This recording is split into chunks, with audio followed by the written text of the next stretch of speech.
Hello friends, Radhe Radhe. कैसे हैं आप सब। आज हम बात करेंगे किस श्राप की वजह से राधा कृष्ण का विवाह नहीं हो पाया था। वीडियो को पूरा देखिएगा। हिंदू धर्म में बहुत सारे देवी देवताओं को पूजा जाता है। श्री कृष्ण देवी राधा को भी हिंदू धर्म में विशेष स्थान प्राप्त है। ऐसा कहा जाता है कि श्री कृष्ण भगवान विष्णु का अवतार थे, वहीं देवी राधा लक्ष्मी जी का स्वरूप थी। राधा और कृष्ण के लौकिक प्रेम से जुड़ी कई कहानियां भी प्रचलित हैं। इन दोनों की प्रेम गाथा पर काफ़ी फिल्में, टीवी सीरियल्स बने हैं जहाँ पे इनकी लीलाएं दिखाई जाती हैं। यहाँ तक कि इन दोनों के विवाह की बातें भी हुई और तैयारियां भी हुई थी, मगर एक मोड़ ऐसा आया जब राधा और कृष्ण का ना तो विवाह हो पाया था और उन्हें एक दूसरे से अलग भी होना पड़ा था। तो वीडियो को लाइक सब्सक्राइब जरूर करें ताकि मैं आपके लिए ऐसे प्यारी प्यारी वीडियो ला सकूं। क्या था कि राधा और कृष्ण, अभी भी हम उनका साथ ही नाम लिया जाता है, लेकिन क्या था कि उनको शादी नहीं उनकी हो पाई। वास्तव में राधा कृष्ण से जुड़ी कथाओं में यही सुनने को मिला है कि राधा कृष्ण ने एक दूसरे से कभी विवाह नहीं किया था, मगर सभी यह भी जानना चाहते हैं कि आखिर क्या वजह थी जो राधा कृष्ण का विवाह नहीं हुआ। जैसे हम हर कोई फिल्म देखते हैं, ये तो हमारे देवी देवता है ना, कुछ भी देखते हैं, हम घर की कहानी कोई देखते हैं तो उसमें विलन या कह लो कि नियति या कह लो कि कर्म नहीं, किस्मत नहीं होती, साथ चलते वगैरह वगैरह, तो कोई ना कोई घर वाला विलन या फिर कुछ ना कुछ कोई मर्यादा हमें रोक देती है कभी कभी। तो भगवान श्री कृष्ण के परम भक्त श्री धामा जब उनके दर्शन के लिए गोलोक पहुंचते हैं तो वह अपने आराध्य को पुकारते हैं। बहुत पुकारने पर भी उन्हें श्री कृष्ण के दर्शन नहीं होते। तब वह नारद जी के पास जाकर इसका कारण पूछते हैं। तो नारद उन्हें बताते हैं कि आप अधूरा नाम ले रहे हैं। गोलोक में श्री कृष्ण से पहले आपको श्री कृष्ण प्रेमिका राधा रानी का नाम लेना होगा। श्री धामा को नारद मुनि की बात समझ नहीं आती। वे किसी तरह से अपने आराध्य के बस दर्शन करने थे, उनको वो दर्शन करने हैं, उन्हें भोग में माखन चढ़ाते हैं। मगर जब श्री धामा देखते हैं कि राधा उन्हें अपना जूठा माखन खिला रही है तो वो क्रोध में आ जाते हैं। श्री धामा, पता है ना सुदामा जी, वह श्री कृष्ण से पूछते हैं कि प्रेम और भक्ति में क्या श्रेष्ठ है। तब श्री कृष्ण अपने भक्त को द्वारपाल बनाकर विश्राम करने चले जाते हैं और वही सोचते हैं कि प्रेम और भक्ति में क्या श्रेष्ठ है।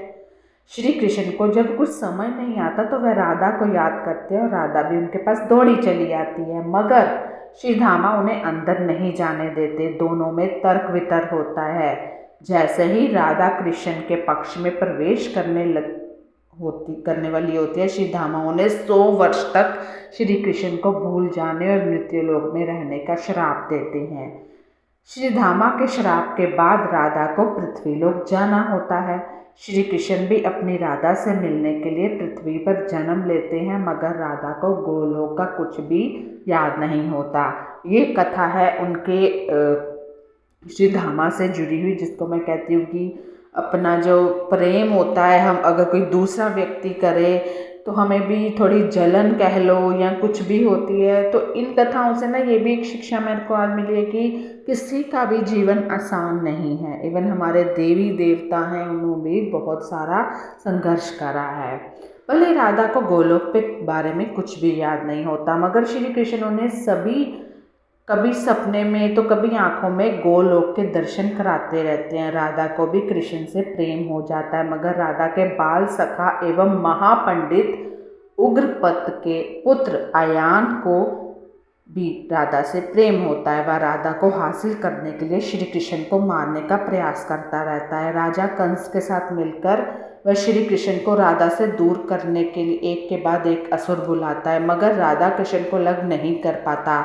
तब भी एक घटना के दौरान राधा के पिता को अपने परम मित्र उग्रपत को वचन देना होता है कि वह जीवन में एक बार उग्रपत की किसी एक मांग को जरूर पूरा करेगा। मौका आने पर उग्रपत अपने बेटे आयान का विवाह राधा से करने की बात रखते हैं, मगर राधा के पिता राधा का विवाह श्री कृष्ण से ही करना चाहते हैं और अपना वचन पूरा नहीं कर पाने के लिए वह संन्यास लेने की घोषणा करते हैं। तब ही श्री कृष्ण को गोलोक में श्री धामा द्वारा राधा को दिया श्राप याद आता है। श्री कृष्ण इस बात का जिक्र राधा से करते हैं, विवाह को ना करने की बात रखते हैं। इसके साथ ही वह राधा को पुत्री धर्म निभाने के लिए कहते हैं। एक पुत्री का धर्म है अपने बाप की पगड़ी रखना, लाज रखना। तो ये सारी शिक्षा कृष्ण जी राधा को देते हैं। लेकिन राधा कृष्ण एक दूसरे से प्रेम तो करते हैं। अब राधा जी के जो पिताजी होते हैं वो भी वचन के बंधे होते हैं। तो ये कुछ चीज़ें कहते हैं ना, आड़े आ जाती हैं। राधा अपने पिता का मान रखने के लिए श्री कृष्ण की जगह अपने बाल सखा आयान से विवाह कर लेती है। श्री कृष्ण भी अपना कर्म करने के लिए वृंदावन से मथुरा चले जाते हैं। तो इस तरह राधा और कृष्ण कभी भी एक दूसरे से विवाह नहीं कर पाए। तो कैसी लगी ये कथा? बोलो राधे राधे।